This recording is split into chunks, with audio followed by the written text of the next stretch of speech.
Assalamualaikum warahmatullahi wabarakatuh. Selamat siang semuanya. Pada kesempatan kali ini kita akan membahas mengenai literatur review pada jurnal ilmiah ya tentunya. Nah, kita harus pahami dulu ya, ada literatur review, ada juga systematic review. Nah, kira-kira ada nggak sih bedanya antara literatur review dengan systematic review? Nah, kira-kira beda atau sama? Nah, tentu saja berbeda ya. Kalau literatur review ini adalah karya ilmiah suatu topik tertentu yang merupakan resume hasil penilaian mendalam dan kritis dari publikasi-publikasi ilmiah yang sudah ada. Nah, kemudian untuk systematic review ini bagian dari literatur review. Jadi systematic review ini adalah bagian dari literatur review yang bersifat sistematis untuk membuat penilaian dan mensintesis kesimpulan dari beberapa hasil riset untuk mendapatkan kesimpulan yang optimal dari banyak teori atau penata laksanaan suatu topik. Systematic review sendiri juga memiliki karakteristik yaitu sistematis ya, tentu saja namanya systematic review tentu harus sistematis. Sistematis pada saat identifikasi literatur yang akan dibaca, kemudian ada karakteristik yang kedua adalah eksplisit. Eksplisit ini pada pernyataan tujuan ya, tujuan, bahan, dan metode. Kemudian reproducible, ini pada metodologinya dan conclusionnya. Ingat, kalau literatur review itu bukan suatu kesimpulan kumpulan deskripsi ya. Jadi literatur review itu bukan suatu kumpulan deskripsi dari berbagai studi sebelumnya. Kemudian literatur review itu juga bukan pengulangan kesimpulan dari riset terdahulu ya. Jadi bukan pengulangan. Jadi dulu ada riset, kemudian kesimpulannya seperti apa, kemudian diulang. Nah, tidak seperti itu. Kemudian literatur review itu juga bukan gambaran singkat suatu artikel, bukan sinopsis ya. Nah, tapi literatur review itu harus dapat membuat suatu kesimpulan yang baik dari analisis beberapa literatur. Kemudian literatur review itu juga harus bisa meyakinkan reviewer dan pembaca ya untuk percaya dengan apa yang sudah disimpulkan oleh penulis literatur review ini. Nah, seperti itu. Nah, kenapa kita membuat literatur review? Nah, karena literatur review itu memudahkan peneliti atau mahasiswa memahami banyak teori atau penelitian. Kemudian yang kedua, membantu praktisi atau klinisi di lapangan ya. Dan banyak ahli dari segi kesehatan juga banyak untuk mereview ini supaya juga tahu ya untuk apa kebaruan dari penelitian yang sudah ada atau pernah ditemukan. Termasuk juga misalnya di bidang obat-obatan seperti itu di ahli farmasi. Ini sangat berguna sekali. Kemudian yang ketiga, membantu pembuat kebijakan. Nah, ini misalnya di bidang pendidikan ini juga sangat penting ya untuk pemangku kebijakan ini untuk menggunakan literatur review ini. Jadi sudah ada. Jadi ketika membuat kebijakan itu berdasarkan penelitian yang sudah dilakukan. Jadi bisa dipertanggungjawabkan. Kemudian keuntungannya juga untuk peneliti, artikel ilmiahnya itu memungkinkan untuk bisa disitasi ya, jadi sebagai sumber inspirasi juga untuk orang lain. Kemudian tips pembuatannya. Nah, ini tips pembuatan, proses pembuatan literatur review. Pertama, tentukan topik yang akan ditulis. Nah, tentu saja supaya apa topik itu supaya tetap bisa terarah ya, tidak kemana-mana. Jadi sesuai dengan topik khusus. Kemudian pikirkan tema apa yang paling booming atau diperlukan pada saat ini. Nah, kira-kira apa ya topik yang sedang booming saat ini? Nah, coba kita pikirkan. Kemudian lihat kembali apakah sudah banyak atau kapan terakhir topik ini diangkat atau dibuat literatur review. Nah, itu bisa dicek dari jurnal publish kapan ya. Itu kan ada tahunnya ya, ada yang tahun lama 2002, kemudian 2015. Nah, usahakan kalian juga bisa cari referensi yang mutakhir ya, yang maksimal 5 tahun ke belakang.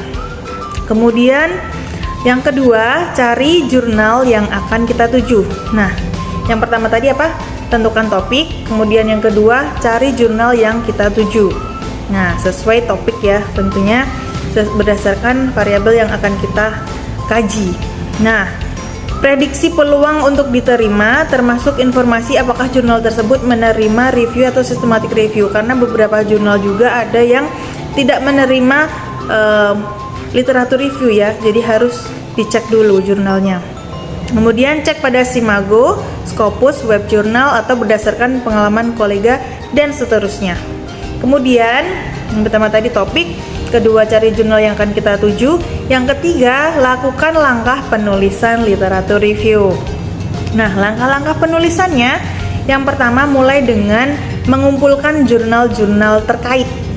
Nah, kumpulkan jurnal-jurnal terkait dengan topiknya. Kemudian yang kedua, analisis mendalam dari setiap jurnal yang dibaca. Apakah jurnal dapat dipercaya secara metodologi dan lain-lain. Kemudian kesimpulan yang diambil, kemudian kredibilitas publisher, bereputasi atau tidak. Nah, itu bisa diperhatikan ya.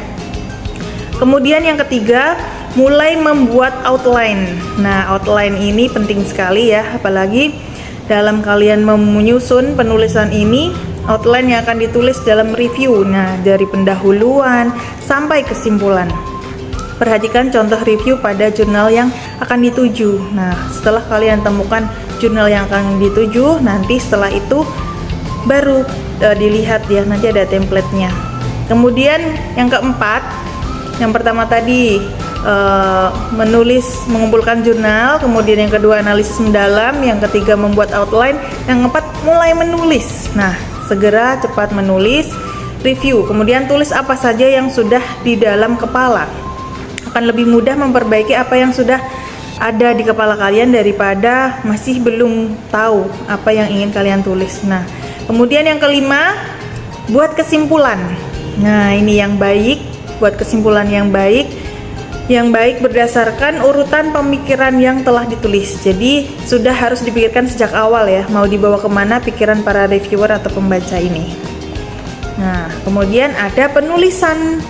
Dalam literatur review ini ada punya prinsip teman-teman. Jadi ada prinsipnya. Yang pertama, prinsipnya adalah mulai dengan introduction ya, dan diakhiri dengan kesimpulan. Nah, introduction. Kemudian yang kedua, selalu buat hubungan yang logis antara topik dan masing-masing subtopik. Jadi harus logis antara topik dengan subtopiknya. Kemudian yang ketiga, hati-hati dalam plagiat penulisan ya, jadi butuh kemampuan parafrase ya, jangan asal kutip, tapi harus diparafrase. Kemudian jangan lupa menulis sitasi. Nah, sitasinya jangan lupa dituliskan ya. Kemudian yang kelima, presentasikan pengetahuan kita sebagai penulis ke dalam bentuk tulisan. Nah, kemudian yang keenam, buat atau highlight tiap subtopik yang akan ditulis. Kemudian yang ketujuh, pastikan ada paragraf transisi untuk menghubungkan satu subtopik dengan subtopik selanjutnya. Jadi harus saling berkaitan ya, berhubungan. Nah, dalam penulisan introduction, yang pertama, menentukan dan menuliskan topik, permasalahan atau bidang yang menjadi fokus perhatian. Kemudian yang kedua, identifikasi. Nah, dalam introduction ini juga ada identifikasi. Identifikasi ini cari tahu tren atau hasil penelitian terbaru ya, topik yang akan ditulis. Kemudian konflik pada teori, metode, hasil dan kesimpulan penelitian sebelumnya seperti apa. Kemudian alasan kenapa ingin membuat review. Kemudian ruang lingkup yang akan dibahas apa saja. Kemudian buat jadi satu perspektif kesimpulan masalah. Nah, ada introduction, kemudian ada isi review. Nah, di isi review ini tentukan subtopiknya. Jadi beberapa subtopik ya. Kemudian subtopik harus membuat alur cerita yang urut ya. Pada akhir bahasan subtopik harus menyambung dengan subtopik yang selanjutnya, harus saling berhubungan, harus sinkron. Tampilkan gambar rangkuman dari beberapa teori yang ada, gambar harus dibuat sendiri.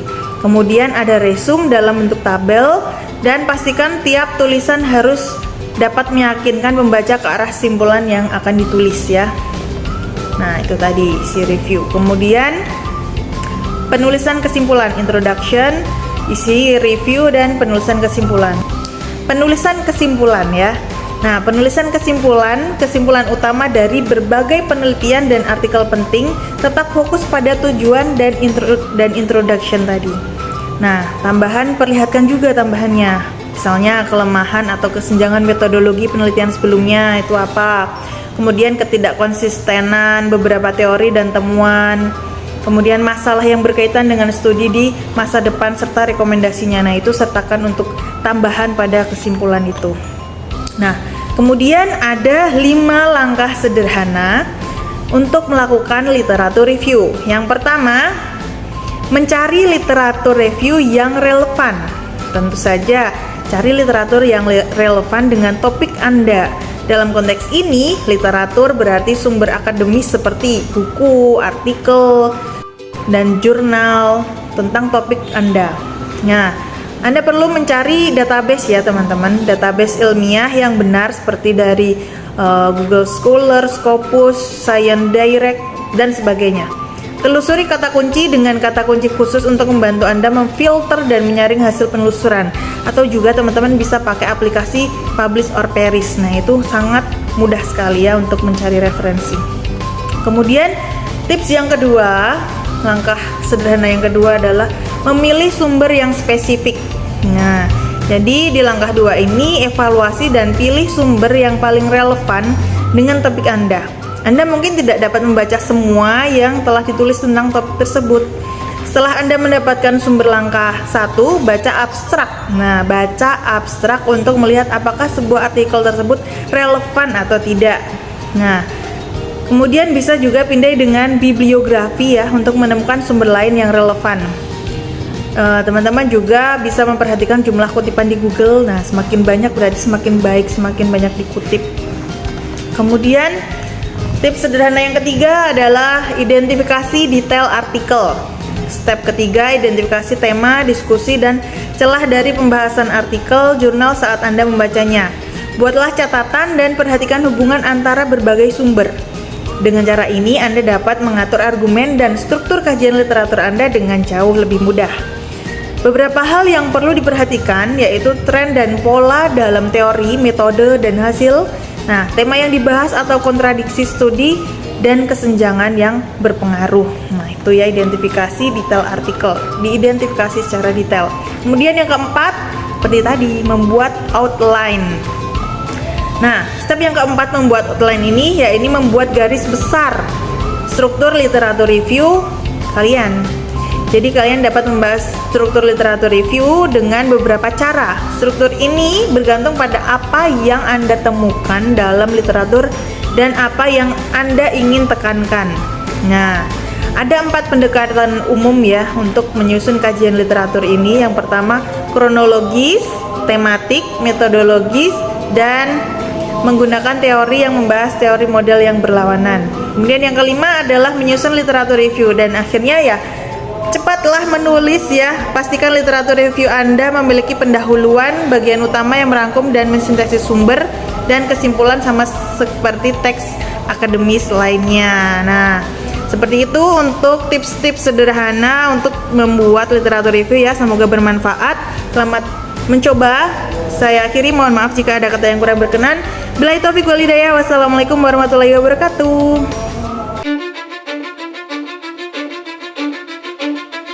Cause I don't give a fuck what you say. Yeah, I'ma do shit my way. So you can go kick rocks, I'ma stack bricks up, build